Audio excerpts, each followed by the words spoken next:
오늘 하나님 말씀은 사사기서 18장 사사기서 18장 1절부터 6절까지 말씀.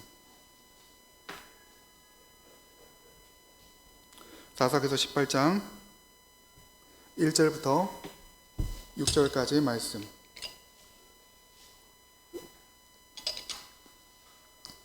구약 392면입니다. 사사기서 18장 1절부터 6절까지 말씀. 아직 못 찾으신 분들이 있기 때문에 천천히 찾고 같이 읽도록 하겠습니다. 구약 392면입니다.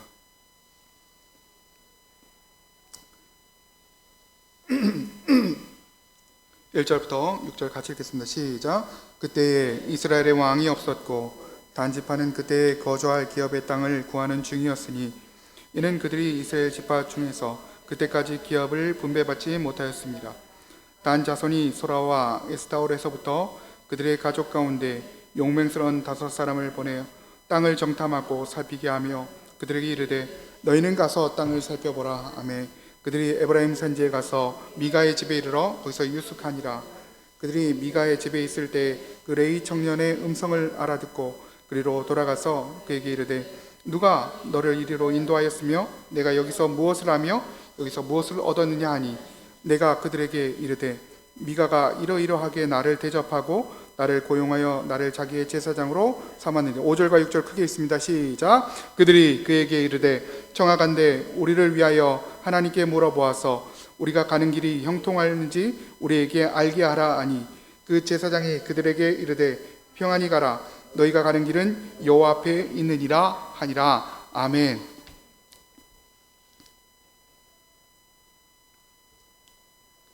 영국의 저명한 영문학자 톨킨이 쓴 그 반지의 제왕이라는 소설책, 영화로도 만들어졌죠. 여러분 잘 아실 거예요. 거의 우리나라 모든 국민들이 다 봤을 텐데 이 반지의 제왕의 중심 소재는 악의 군주 사우론이 소유한 탐욕의 반지입니다. 이 탐욕의 반지가 나와요.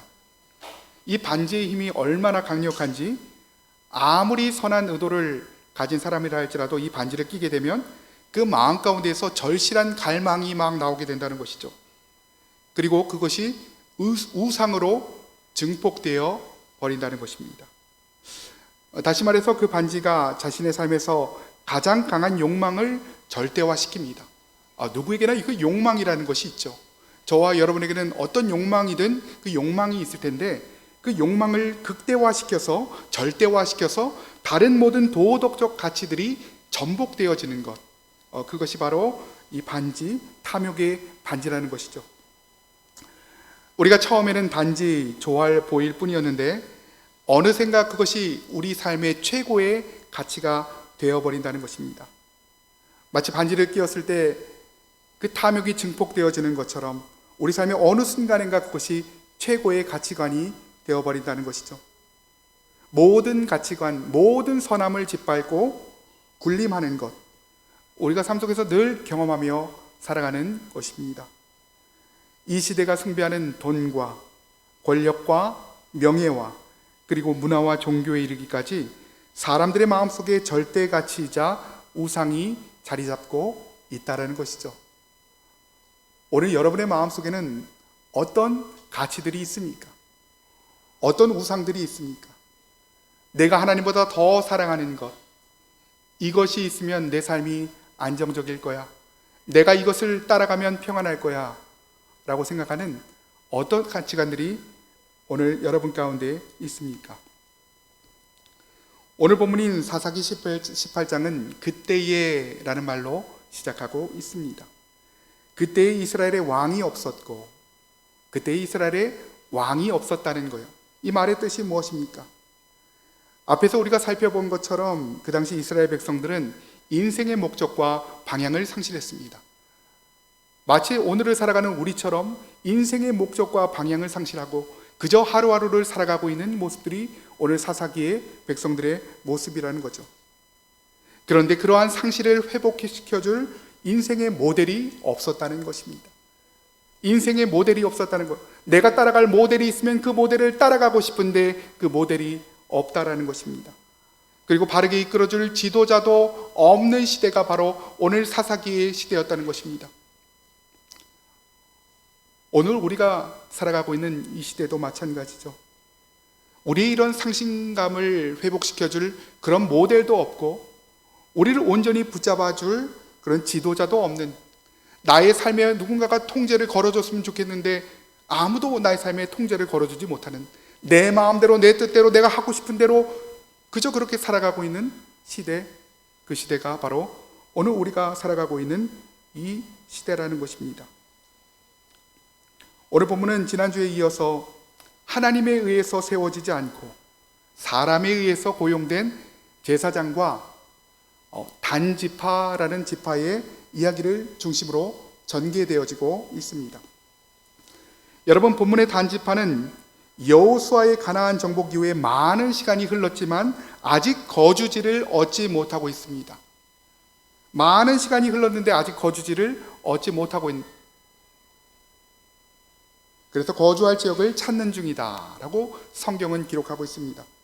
성경은 그 이유에 대해서 이렇게 얘기하죠. 그때까지 기업을 분배받지 못하였다. 그때까지 기업을 분배받지 못하였기 때문에 아직도 찾는 중이다라는 말은 너무도 당연하게 들릴 것입니다. 여러분, 그런데 이상한 것이 하나 있죠. 우리가 잘 알다시피 여호수아 19장에서 지파별로 땅의 분배를 다 끝낸 상태였습니다. 땅의 분배가 된 상태였어요. 그런데 왜 그들은 땅을 분배받지 못하였다라고 얘기했을까요? 그들은 분배받지 않은 땅 가운데 지금 거주하고 있습니다. 하나님이 그들 가운데 분배하셨는데 분배하신 땅이 아니라 분배받지 않은 땅 가운데 거주하면서 소알과 에스다올에 살고 있는 것을 우리는 삼손의 이야기를 통해서 보게 됩니다. 삼손에게 하나님의 영이 움직이기 시작한 것도 바로 이 소알과 에스다올 사이에는 마하네단이라는 지역에서 하나님의 영이 그를 움직였다라고 그렇게 얘기하고 있죠.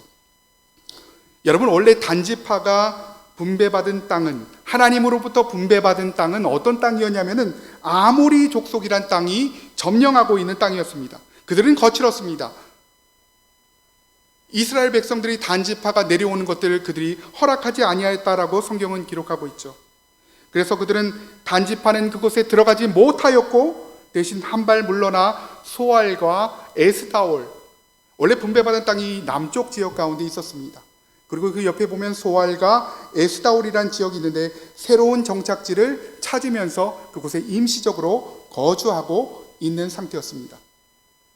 오늘 마치 내기리의 모습과 비슷하죠. 내기리에 있는 사람들이 그러더라고요. 여기 있는 이 아파트의 사람들, 뭔가 인생의 실패에서 여기까지 흘러 들어왔는데 인생이 평안해지면 다른 곳으로 가는 어떤 그런 모습과 비슷하지 않나, 그렇게 생각을 해보았습니다. 오늘 본문을 보면은 단지파가 나오는데 이 사람들은 자신에게 주어진 땅 대신에 다른 땅을 찾고 있습니다. 하나님이 그들 가운데 기업을 주셨는데, 하나님이 그들 가운데 땅을 주셨는데 그 땅 가운데 만족하지 못하고 다른 땅을 찾아 헤매고 있다는 것입니다. 그들은 믿음이 없었고 하나님의 명령을 회피하고 있었던 것입니다. 우리가 지난번에 살펴본 그 미가의 집에 제사장이 된 그 레위인 청년, 이 청년도 비슷한 모습이었죠. 하나님이 주신 기업 가운데 거하지 못하고 베들레헴에 자기 마음대로 거주하여더니 자기 마음대로 또 에브라임 산지까지 내려오는 모습을 보이고 있죠. 자기 마음대로 이곳저곳을 헤매고 있다는 것입니다. 지난주에 제가 말씀드린 대로 땅이 너를 토하여 내리라, 땅이 너를 토하여 내리라. 하나님의 뜻에 맞지 않게 살다 보니 그 땅이 그들을 토하여 내게 된다는 것이죠. 그들은 하나님이 주신 사명을 감당하기보다는 자신의 안락한 삶을 추구하면서 가능성을 보아했습니다. 하나님의 뜻을 따라가기보다는 내 마음대로 내가 살고 싶은 땅 가운데 거주하고 싶은 마음이 그들 마음 가운데 있었던 것입니다. 오늘 우리는 본문을 통해서 몇 가지 적용점들을 함께 살펴보기 원합니다. 첫 번째로, 우리의 모습을 통해서 우리는 하나님을 증거할 수 있다는 것입니다. 우리가 말로 하나님을 증거할 수 있지만 한계가 있죠. 사람들은 우리의 행동에 주목합니다. 우리의 행동을 통해서 하나님을 증거할 수 있다는 거죠. 내 가족에게 하나님을 증거하는 가장 강력한 방법은 바로 우리의 행동입니다. 어떻게 내가 살아가는지, 내 부모가 어떻게 하나님 앞에 살아가는지, 내 남편이, 내 아내가 어떻게 하나님 앞에 살아가는지 우리는 행동을 통해서 하나님을 증거할 수 있다는 것입니다.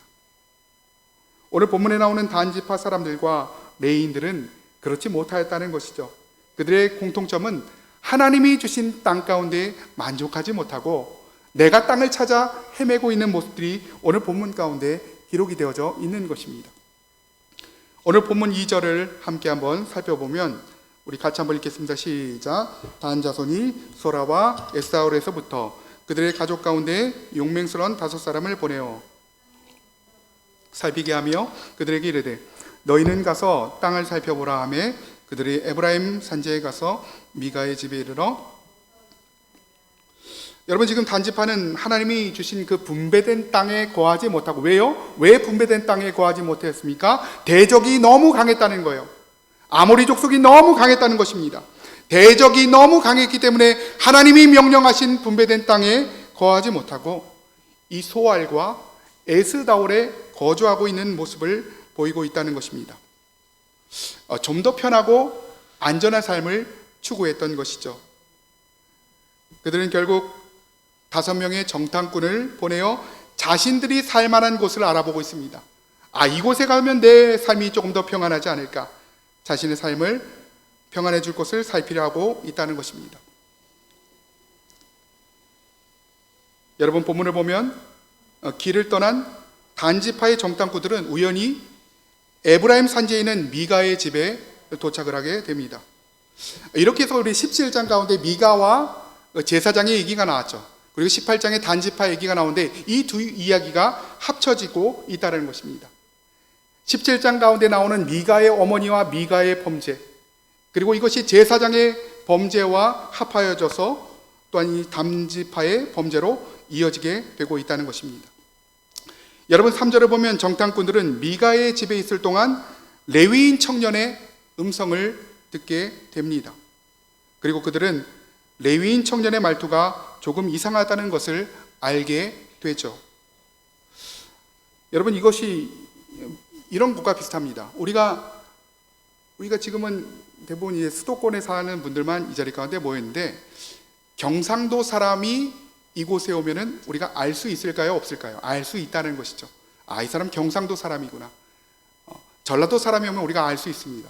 이와 마찬가지로 자기가 들어보지 못한 말투였다는 거죠. 그들이 있는 곳은 지금 에브라임 산지인데 에브라임 산지에 있는 사람들은 중모음을 못해요. 쉬라는 발음을 못합니다. 그래서 시 이렇게 발음하죠. 그렇기 때문에 조금 이상한 억양을 그들이 들었던 것입니다. 오늘 성경을 보면 정탐꾼들은 말투가 이상한 그 청년에게 이렇게 물어봅니다. 누가 너를 이리로 인도하였냐? 누가 너를 이리로 인도하였으며 너가 여기서 무엇을 하고 있느냐라고 얘기하고 있죠. 그리고 네가 무엇을 얻었느냐, 어떤 대가를 받고 네가 지금 그 자리 가운데 있느냐라고 그렇게 물어보고 있는 것입니다. 이 질문에 대한 답으로 레위인 청년은 이렇게 얘기하죠. 4절에 보니까 그가 그들에게 이르되 미가가 이러이러하게 나를 대접하고 나를 고용하여 나를 자기의 제사장으로 삼았다라고 얘기하고 있는 것이죠. 여러분, 여기서 우리는 레위인 청년의 정체성을 그대로 볼 수 있습니다. 오늘 레위인 청년은 어떤 정체성을 가지고 살아갔습니까? 자신은 레위인이고 이 집의 제사장으로 섬기고 있지만 자신의 정체성은 고용된 사람이라는 것입니다. 이 청년의 말에 따르면 자신이 자신을 세운 것은 하나님이 아니라, 하나님이 그 제사장을 세운 것이 아니라 미가의 필요에 의해서 고용된 것으로 그렇게 본인 스스로가 이해하고 있다는 것입니다. 세운 사람은 그렇게 세웠을지라도 제사장은 그런 생각을 가지면 안 되는 것이죠. 오늘날 교회도 마찬가지죠. 정말 타락한 많은 평신도들이 이런 식으로 교회를 세우고 목사를 고용하였다라고 생각을 하는 경우가 너무도 많이 있습니다. 그런데 목사는 그러지 말아야 되는 것이죠. 오늘 본문은 이런 것에 대해서 말해주고 있는 것입니다. 그는 집안의 영적인 책임을 담당한 제사장임에도 불구하고 적절한 노동과 보상의 관계 가운데 자기의 직무를 이해하고 있던 것입니다. 내가 이런 노동을 통해서 내가 이 집안에 이렇게 복을 빌어주면 적절한 보상이 나에게 올 것이다 라고 그렇게 이해했던 것입니다. 오늘 이 시대는 일반 백성들 뿐만 아니라 제사장마저도 돈에 의해서 무너지고 있는 시대가 바로 오늘 본문의 시대라는 것입니다.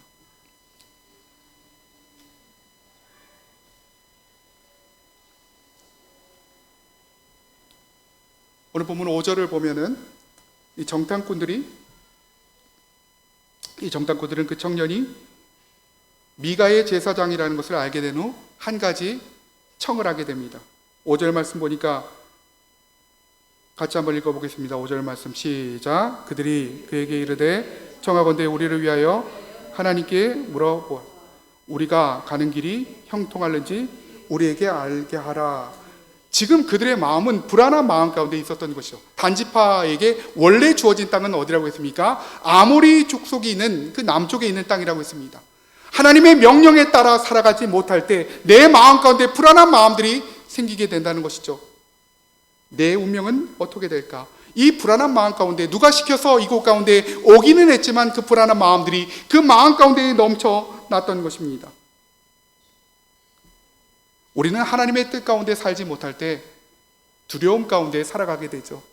우리가 하나님을 따라가지 못할 때 두려움이 우리 삶 가운데 들어오기 시작합니다. 그리고 우리는 의지할 수 없는 무언가를 의지하게 된다는 것입니다. 그것이 돈이든 명예든 자식이든 우리는 의지할 수 없는 무언가를 의지하게 되는데 하나님이 그것마저도 빼앗아 가실 때 우리 손에 남은 것이 아무것도 없는 것 같은 절망과 두려움이 우리 인생 가운데 찾아오게 된다는 것입니다. 오늘 이 정탐꾼들에게는 그 레위인 청년이 어떤 제사장인지는 중요하지 않습니다. 그저 제단을 보았을 때, 우상을 보았을 때 종교심이 그 마음 가운데서 발동하였던 것입니다. 그리고 이 자격이 없는 레위인은 태연하게 제사장 놀이를 하고 있는 것을 오늘 본문이 우리 가운데 보여주고 있는 것입니다. 오늘 6절에 보면은 이 자격이 없는 레위인이 어떻게 말을 하고 있습니까? 6절 말씀 같이 봅니다. 같이 보면은 같이 읽습니다. 시작. 그 제사장이 그들에게 이르되 평안히 가라. 너희가 가는 길은 여호와 앞에 있느니라.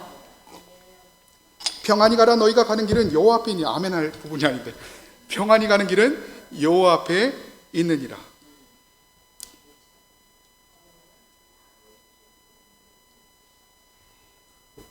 그는 정탐꾼들이 자신들이 형통할지를 물어보았을 때 하나님 앞에 물어보지 않죠. 제사장임에도 불구하고 하나님 앞에 물어보지 않습니다. 마치 그 형통함을 허락할 수 있는 하나님의 위치에 자기가 있는 것 같이 행동을 하였던 것입니다. 그는 그저 정탐꾼의 비위를 맞추기 위한 그런 제사장의 직무를 수행하고 있다는 것입니다. 오늘도 많은 사람들이 하나님의 이름을 말하며 다른 사람의 인생을 조정하는 경우가 얼마나 많이 있습니까? 교회에서도 마찬가지죠. 이 목사가 성도들의 인생을 조정하려는 경우가 얼마나 많이 있는지 모르겠습니다. 하지만 거기에는 자유함이 없고 평안함이 없다는 거죠. 강요하는 그런 모습 가운데는 자유함이 없습니다. 요즘 뉴스에도 특정 이단들이 사람들을 정신적으로, 육체적으로 착취하는 것도 바로 이러한 맥락인 것입니다. 그러나 우리에게는 가짜마저도 가릴 수 없는 능력이 없다는 것입니다. 제사장을 통하여 하나님의 축복의 말씀을 들은 정탐꾼들은 그곳을 떠나 라이스, 자신들이 찾고자 하던 그 땅을 드디어 발견하게 됩니다. 하나님의 명령이 있었지만 그 명령을 따라 살지 못하고 내가 좋아하는 그 땅을 찾아 나섰는데 이 남쪽에서부터 북쪽까지 오랜 시간 동안을 올라가게 되었는데 이 라이스란 지역에 이르게 되죠. 7절을 보니까 이렇게 얘기합니다. 이에 5사람이 떠나 라이스에 이르러 거기 있는 백성을 본즉 염려 없이 거주하며 시돈 사람들과 사는 것처럼 평온하며 안전하니 그 땅에는 부족함이 없으며 부를 누리며 시돈 사람들과 거리가 멀고 어떤 사람들과도 상종하지 아니함이라.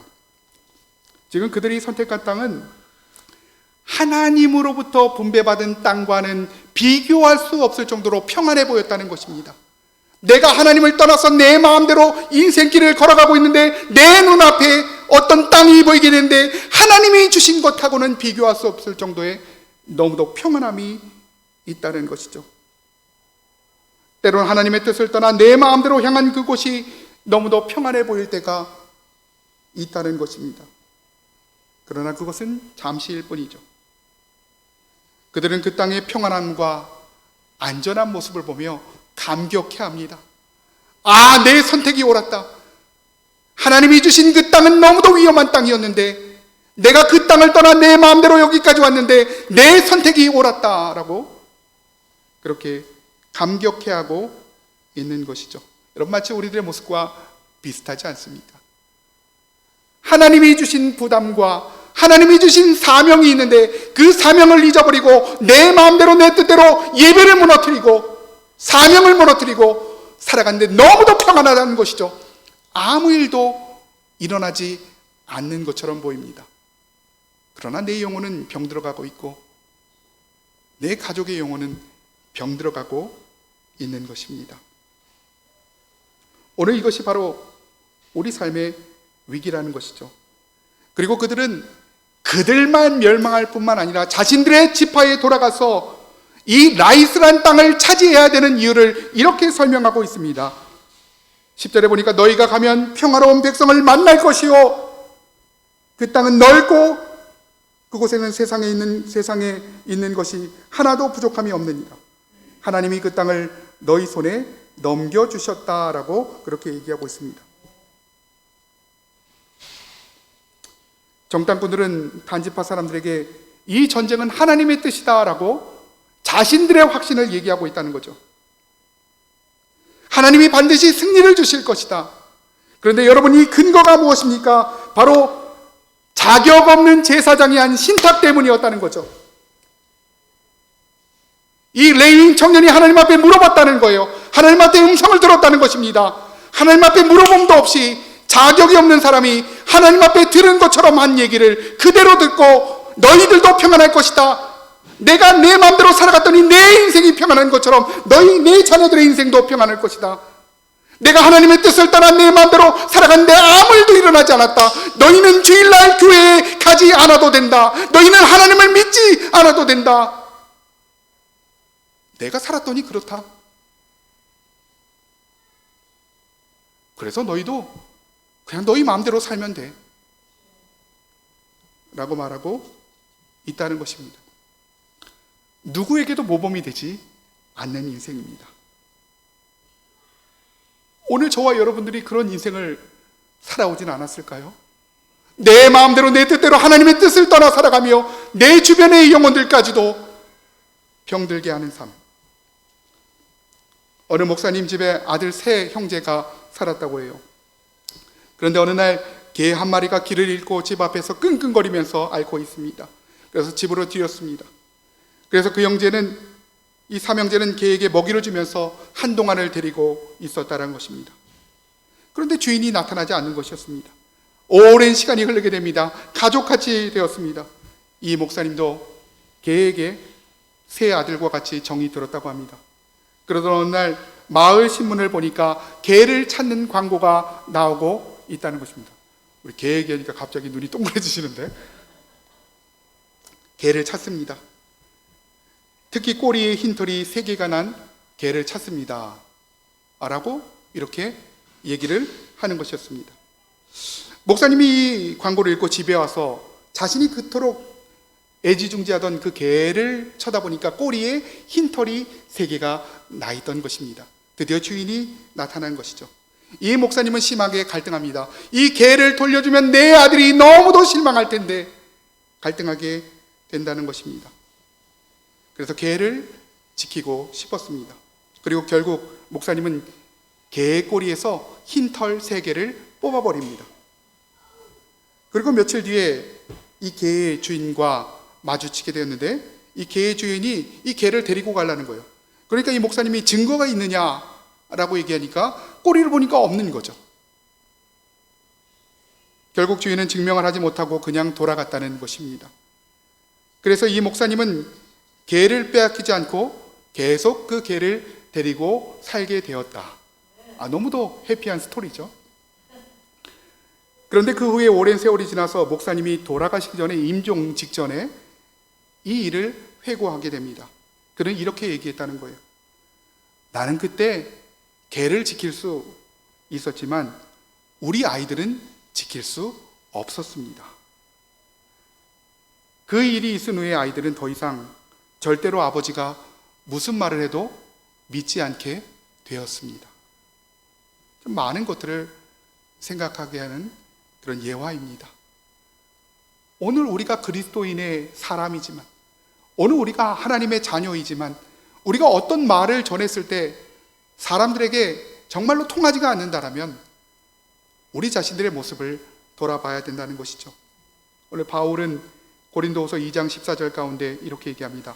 항상 우리를 그리스도 안에서 이기게 하시고 우리로 말미암아 각 처에서 그리스도를 아는 냄새를 나타내시는 하나님께 감사한다. 세상은 죄악되고 사람들은 하나님을 떠나 살 때에도 여전히 우리가 가는 곳마다 그리스도의 냄새를 풍기게 하시는 분은 바로 하나님이시라는 거예요. 우린 연약하고 부족해서 더 이상 하나님을 따라갈 수 있는 힘이 없지만 하나님께서는 우리를 그리스도의 냄새가 나게 하신다는 것입니다. 오늘 여러분에게 어떤 냄새가 나고 있습니까? 오늘 저와 여러분의 삶에는 어떤 냄새가 나고 있습니까? 저와 여러분의 삶 가운데 그리스도의 냄새로 충만하여서 하나님 앞에 감사하는 인생을 살아가시기를 주님의 이름으로 축원합니다. 두 번째는 우상을 따르게 될 때 나와 내 주변의 삶을 파괴하게 된다는 것입니다. 오늘 드디어 600명의 단지파 용사들은 무기를 들고 라이스란 땅, 그들이 선택한 땅을 향하게 됩니다. 그들은 또 미가의 집을 지나가게 되죠. 그런데 미가의 집에 거하고 있을 때 한 가지 생각나는 물건이 있습니다. 그것이 바로 에봇과 드라빔, 자신들이 보았던 그 물건들이 생각나게 된다는 것이죠. 그들 마음 가운데는 두려움이 있었던 거예요. 내가 이 길을 그대로 가도 되는지에 대한 두려움. 그래서 그들에게는 점을 쳐줄 수 있는 무슨 물건이 필요했던 것입니다. 여전히 그들 가운데는 확신이 없었죠. 그들은 불안한 마음으로 또다시는 해서는 안 될 그런 일들을 행하게 되었던 것입니다. 바로 물건을 훔치게 됐다는 거죠. 여러분, 팀 켈러 목사님이 쓰신 그 책을 보면은, 내가 만든 신이라는 책을 보면은 우리 안에 어떤 우상이 있는지 식별하는 방법이 있다고 그래요. 제가 4가지 방법을 알려드리도록 하겠습니다. 첫 번째는 우리가 생각하는 내용을 정리해 보라는 거예요. 하루 종일 우리가 어떤 생각을 하는지 내용을 정리해 보라는 것입니다. 두 번째는 우리가 돈을 어떻게 쓰는지, 어떤 것이 중요하다고 생각하는지 보라는 것입니다. 세 번째는 중요한데 기도 응답이 되지 않았을 때 우리의 반응을 보라는 것입니다. 기도 응답이 되지 않았을 때의 우리의 반응을 보라는 것이죠. 마지막은 무엇입니까? 자신이 가장 통제하기 힘든 자신의 감정을 살펴보라는 거예요. 어떤 일 가운데 극도로 분노하기 시작합니다. 자신의 감정을 살펴보라는 것입니다. 이 4가지로 봤을 때 그들은 분명히 우상을 섬기고 있었습니다. 여러분, 18절에 보니까 이렇게 나와 있습니다. 그 5사람이 미가의 집에 들어가서 그 새긴 신상과 에봇과 드라빔과 부어 만든 신상을 가지고 나오매 그 제사장이 그들에게 묻되 너희가 무엇을 하느냐라고 얘기하고 있죠. 훔쳐가고 있습니다. 그때 이 청년 제사장이 그들을 막아서며 너희가 무엇을 하고 있느냐라고 그렇게 얘기하죠. 그때 자신들을 제안하는 그 제사장에게 단지파 사람들이 이렇게 제안합니다. 우리 19절 말씀을 같이 한번 읽어봅니다. 19절 말씀 시작. 우리와 함께 가서 우리의 아버지와 제사장이 되라. 내가 한 사람의 집에 제사장이 되는 것과 이스라엘의 한 지파의 한 족속의 제사장이 되는 것 중에 어느 것이 낫겠느냐 하는지라. 다시 한번 읽어봅니다. 시작. 우리와 함께 가서 우리의 아버지와 제사장이 되라. 사람의 집에 제사장이 되는 것과 이스라엘의 한 지파의 한 족속의 제사장이 되는 것 중에서 어느 것이 낫겠느냐. 지금 이렇게 얘기하고 있는 거예요. 야, 너가 미가의 집에 제사장이 되는 것이 낫겠냐, 아니면 한 지파의 제사장이 되는 것이 낫겠냐. 바로 규모의 논리로 다가가고 있는 것입니다. 작은 곳에서 섬기는 것이 낫겠냐, 아니면 큰 곳에서 섬기는 것이 낫겠냐. 이 말을 들은 청년은 이 규모의 논리에 넘어가게 되었습니다. 그리고 그는 마음이 기뻐하여 애복과 드라빔을 챙겨서, 남의 물건을 챙겨서 그들의 백성 가운데로 들어갔다. 죄악 가운데로 들어갔다. 그들의 사상과 문화 가운데로 들어갔다. 하나님을 팔아서 종교 장사를 하고 있다 라고 얘기하고 있는 것입니다. 오늘 본문의 레위인 청년에게 제사장직은 분명히 우상이었습니다. 그가 하나님을 더 사랑했다라면, 그가 우상보다 하나님을 더 사랑했다라면 단지파의 부당함을 지적하였을 것입니다. 그는 하나님을 더 사랑하지 못하였습니다. 그런데 오늘 이 레위인을 고용한 미가도 동일하게 우상을 숭배하던 자였습니다. 오늘 24절을 보니까 미가가 이르되 내가 만든 신들과 제사장을 빼앗아 갔으니 이제 내게 오히려 남은 것이 무엇이냐. 미가는 자신의 물건을 훔쳐간 단지파를 열심히 쫓아갑니다. 그러면서 그들을 붙잡고 이렇게 얘기하고 있는 것이요, 내가 만든 신들과 제사장을 내놓으라. 너희가 다 가져갔으니까 나에게 남은 것이 하나도 없다라고 얘기하고 있는 것입니다. 오늘 미가의 생각은요, 자신이 가지고 있는 것이 유일한 것이 바로 내가 만든 신들이라는 거예요. 하나님이 내 삶의 중심이 아니라 내가 만든 신들이 내 삶을 점령하고 있다는 것입니다. 온갖 거짓과 탐욕이 그의 삶을 지배하고 있었기 때문에 그들이 그것을 뺏어갔을 때 바로 내가 만든 신을 돌려놓으라 라고 얘기하고 있는 것입니다. 미가는 지금 자신이 만든 신상을 하나님으로 여기고 있다는 것입니다. 자신의 생각을 담아낸 그 우상을 하나님으로 여기고 있다는 것이죠. 오늘 여러분들은 어떤 것들을 하나님으로 여기며 살아가고 있습니까? 나에게 남은 것이 무엇이냐 라고 얘기하고 있습니다. 우리가 하나님 아닌 것으로 우리 삶을 채워나갈 때 하나님은 그 우상마저도 제거해 버리시죠. 그때 우리가 드는 생각이 나에게 남은 것이 무엇이냐. 그러나 우리가 그 자리를 하나님으로 다시 채울 때 우리 삶은 풍요로워지고 하나님으로부터 오는 영광과 은혜 가운데 살아가게 된 것입니다. 그들이 그토록 원하던 하나님이 주신 땅이 아니라 바로 라이스 땅을 다시금 찾아가게 됩니다. 27절 가운데 보니까 그들이 얼마나 잔인한지가 나와 있죠. 같이 한번 읽어봅니다. 시작. 단 자손이 미가가 만든 것과 그 제사장을 취하여 라이스에 이르러 한가하고 걱정이 없이 사는 백성을 말라 칼날로 치며 그들을 치며 그들 성읍을 불살랐다. 너무도 잔인한 모습이었던 것입니다. 너무도 무자비하게 자신의 뜻대로 살아가죠. 내가 보기에 옳은 땅을 살아갔더니 남에게 피해를 주고 내 삶이 무너지고 그들 삶마저도 무너뜨리는 인생을 살아가게 되었던 것입니다. 여러분, 여기서 우리가 17장과 18장을 한번 이어보죠. 여러분, 미가의 어머니는 개인적으로 타락한 신앙인이었습니다. 그런데 그 미가의 어머니의 그 불신앙이 미가에게 들어갔고 신상을 만들어내게 되죠. 그리고 이 일에 레위인 제사장이 동조하게 되었던 것입니다.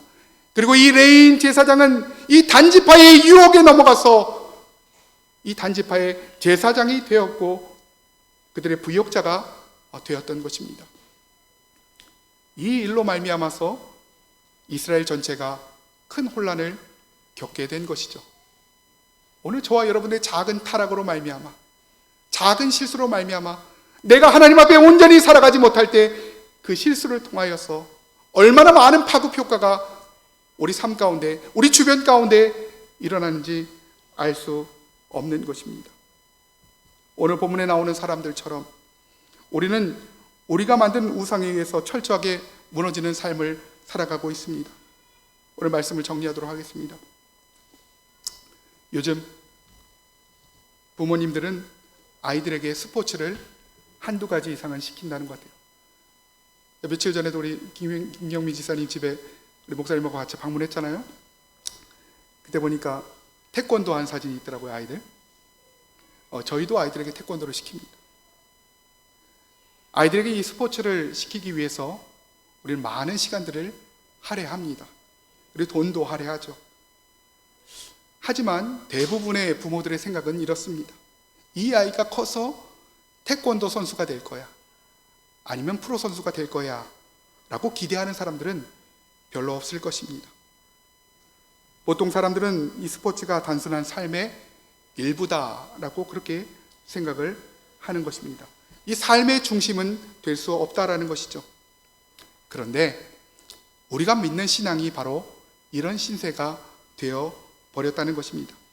우리가 어릴 적에는 직접 경기장에 가서 열심히 뛰지만 커서는 그저 스포츠 경기를 관람하는 것처럼, 우리가 어렸을 때는 열심히 교회당에 나가서 하나님을 믿는 것 같지만 커서는 예배를 구경하고 있는 모습들, 예배를 보고 있는 모습들을 우리가 보게 된다는 것입니다. 우리 삶 가운데 있는 우상을 하나님으로 대체하지 않으면 우리는 계속해서 대상을 바꾸면서 우상을 섬기며 살아가게 될 것입니다. 여러분, 그렇다면 마지막입니다. 우리 삶에서 우상을 몰아내고 하나님을 내 삶의 주인으로 맞아들일 수 있는 유일한 방법이 무엇일까요? 유일한 방법이 무엇일까요? 우상아 물러가라 한다고 이 우상이 물러갈까요? 그 유일한 방법은 바로 예배입니다. 여러분들이 지금 드리고 있는 예배, 시간과 물질을 들여서 하나님 앞에 나온 이 예배, 예배는요, 내 삶의 주인이 하나님이십니다 라는 고백입니다. 내 삶의 주인이 하나님이시면 그 인생을 누가 책임지실까요? 하나님이 책임지시죠. 먹을 것과 입을 것과 안전을 책임지십니다. 엊그저께 어떤 영상 보니까 어떤 사람이 고속도로 갓길에 이렇게 서 있더라고요. 갓길에 서서 잠깐 딴 데를 보고 있는데 자신이 죽을지 몰랐을 거예요. 갑자기 차가 1차선에서 달리던 차가 갑자기 턴을 하더니 그 사람을 덮친 거죠. 그 사람이 죽었습니다. 우리가 어떻게 죽을지, 우리가 언제 하나님 앞에 서게 될지 우리는 알지 못합니다. 우리가 지금 열심히 우리가 돈을 벌어가면서 그 돈을 비축하고 우리가 열심히 인간관계를 쌓고 우리 열심히 자녀들을 우리가 양육하며 살아가고 있지만 죄송하지만 하나님이 오늘 우리를 부르신다면 우리는 오늘이라도 하나님 앞에 서야 되는 것입니다. 우리가 언제 하나님 앞에 서게 될지 모르기 때문에 우리는 예배하는 자들이 되어야 된다는 것이죠. 오늘 저와 여러분들의 인생을 축복합니다. 늘 예배하시면서 우리 가운데 있는 우상을 몰아내고 그 자리에 하나님을 앉히고, 하나님 내 삶의 주인이 되어 주시옵소서. 내 삶을 움직여 주시옵소서. 내 삶은 내 것이 아니라 바로 하나님의 것임을 고백합니다. 나와 내 자녀의 삶을 붙잡아 주시옵소서. 나의 사업장을 붙잡아 주시옵소서. 나의 모든 인간관계와 나의 가정을 붙잡아 주시옵소서 라는 고백을 통해서 하나님 앞에 나가는 저와 여러분들이 되시기를 주님의 이름으로 축원합니다. 주님의 이름으로 축원합니다. 주님의 이름으로 축원합니다. 우리 마지막으로 이 찬양을 함께 하나님 앞에 올려드리기 원합니다.